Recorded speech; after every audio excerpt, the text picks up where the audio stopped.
சிரித்த முகம் கொண்ட டிடிவி தினகரனை அரியணையில் அமர்த்தினால்தான் தமிழக மக்கள் முகங்களில் சிரிப்பை காண முடியும் என நாகர்கோவிலில் நடைபெற்ற கிறிஸ்துமஸ் நிகழ்ச்சியில் பேராயர்கள் வாழ்த்து தெரிவித்தனர். இந்த மகிழ்ச்சியை உண்டாக்கும் நற்செய்தியை உங்களுக்கு அறிவிக்கிறேன். இன்று கர்த்தராகிய கிறிஸ்து என்னும் இரட்சகர் உங்களுக்கு தாவீதின் ஊரிலே பிறந்திருக்கிறார் என்ற இறை வார்த்தையின்படி தமிழக மக்களே, கழக மக்களே, பயப்படாதிருங்கள். தமிழகத்தின் அரசியல் இரட்சகர் இங்கே உட்கார்ந்து இருக்கிறார்.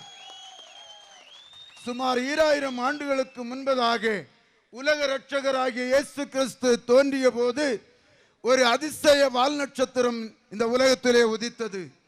அந்த நட்சத்திரத்தை கிழக்கு தேசத்திலிருந்து வான சாஸ்திரிகள், ஆட்டிடையர்கள், மேய்ப்பர்கள், மந்தையர்கள், மக்கள் வெகுவாக எதிர்நோக்கி இருந்தார்கள். அது அவர்களை வழிகாட்டியது. அந்த வழிகாட்டுதலின் நட்சத்திரம் இறைமகன் இயேசுவாக 2000 ஆண்டுகளுக்கு முன்பதாக இந்த உலகத்திலே உதித்தார்.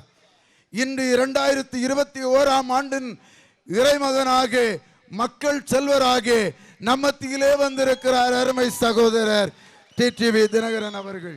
நம்முடைய அன்பு சகோதரர், கழக தலைவர் நம்முடைய டிடிவி தினகரன் ஐயா அவர்களுக்கு நாங்கள் இந்த நேரத்தில் பணிவாக கேட்டுக்கொள்ளுகிற ஒரு வார்த்தை, கட்டப்பட்டு கிடக்கிற இந்த சமுதாயத்துக்கு ஒரு கட்டவிழ்த்தலையும், பயந்து கிடக்கிற சமுதாயத்துக்கு ஒரு சமாதானத்தின் ஆட்சியையும் கொண்டு வரத்தக்கதாக உங்களை நாங்கள் வாழ்த்துகிறோம், உங்களை நாங்கள் எதிர்பார்க்கிறோம், உங்களுக்கு எங்களுடைய ஒத்துழைப்பை தருவதற்கு நாங்கள் காத்து கொண்டிருக்கிறோம்.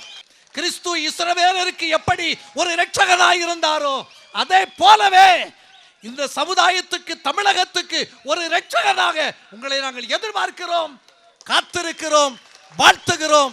மத நல்லிணக்கத்தின் வடிவாக அண்ணன் டிடிவி அவர்கள் திகழ்ந்து வருகிறார்கள். அதற்கு காரணம் எல்லா மதங்களின் மேன்மைகளும் அவர் உணர்ந்தவர், எல்லா மேன்மையும் அவர் உணர்ந்தவர்கள். ஆகவே வருகிற காலம் இயேசுபிரான் அவர்கள் இந்த பிறந்த இந்த நன்னாளை நீங்கள் எல்லோரும் மகிழ்ச்சியாக கொண்டார்களோ அதே போன்று தமிழகத்தில் இருக்கின்ற அத்தனை மதமும் அத்தனை சாதியைச் சேர்ந்தவர்களும் சந்தோஷப்படுகின்ற நாள் டிடிவி ஆகிய நான் என்ற பொறுப்பெடுக்கின்ற ஒரு நாள் தான் இந்த தமிழகத்திற்கு விடிவு காலம் வரும்.